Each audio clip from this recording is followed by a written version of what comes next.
Çin işgalindeki Doğu Türkistan'da yaşayan Kanadalı bir çift geçtiğimiz günlerde Çin hükümeti tarafından Doğu Türkistan'da Uygurlara yönelik zulme nasıl tanık olduklarını dış dünyaya anlattı. Çift kendi gözlemleriyle Çin makamlarının Uygurları bastırmasını çok düzenli olarak nitelendirdi.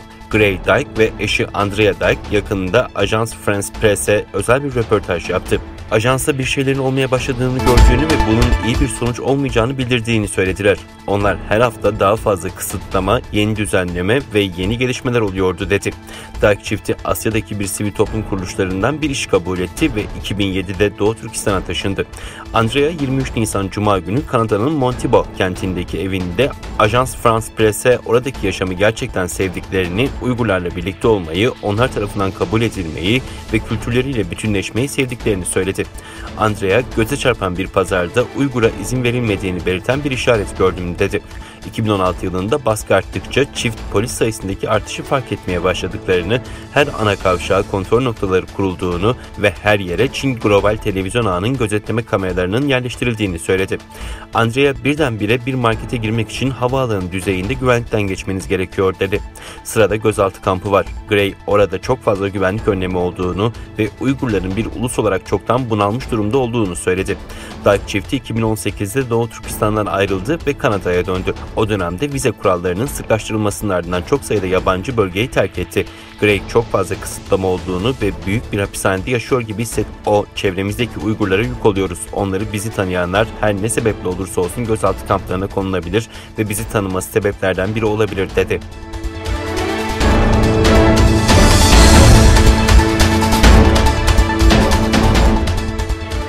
Güney Çin Denizi'ndeki anlaşmazlık üzerine Avrupa Birliği'nden açıklama geldi. AB'nin açıklamasına tepki gösteren Çin, açıklamayı organize tutum olarak adlandırdı. Avrupa Birliği, Çin'i Güney Çin Denizi'ndeki barışı tehdit etmekle suçladı.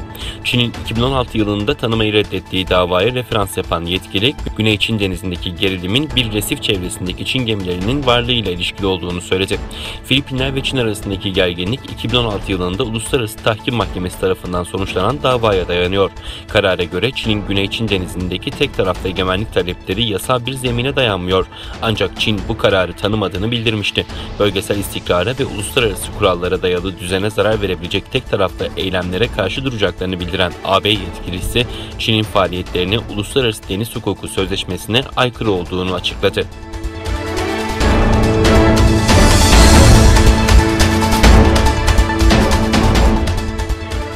NATO ve Amerika Birleşik Devletleri'nin Afganistan'daki askeri varlığını çekme süreci fiilen başladı. Afganistan'daki ABD ve NATO güçlerinin komutanı General Austin Scott Miller, pazar günü yaptığı açıklamada çekilme işlemiyle ilgili resmi başlangıç tarihinin 1 Mayıs olarak belirlenmiş olmasına rağmen bu işlemlere yönelik alınan önlemlerle sürecin başlatıldığını bildirdi. ABD Başkanı Joe Biden, geçen hafta yaptığı açıklamada Amerikan askerlerinin tamamının 11 Eylül'e dek Afganistan'dan çekileceğini duyurmuştu.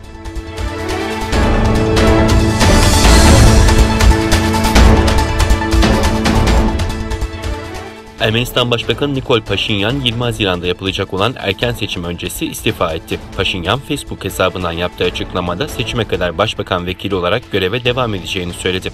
Ermenistan Anayasası hükümleri gereği Paşinyan'la birlikte tüm bakanlar da istifa etti. Paşinyan, geçen yıl Ermenistan'ın yenilgisiyle sonuçlanan Dağlık Karabağ Savaşı'ndan sonra istifa baskısı altındaydı.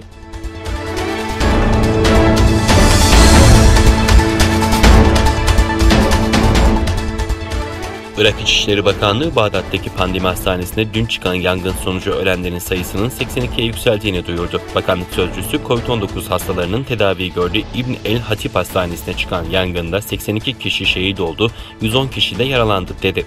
Sözcü, yangının çıkış nedenine ilişkin herhangi bir açıklamada bulunmadı. Bağdat'taki İbn el-Hatip Hastanesi'nde dün gece yangın çıkmış, yangının oksijen tüpünün patlaması sonucu meydana geldiği iddia edilmişti. Yerel medyada ise yangının bir hasta yakınının oksijen tüpüne karşı kayıtsız davranışı ve ihmalinin neden olduğu öne sürülmüştü.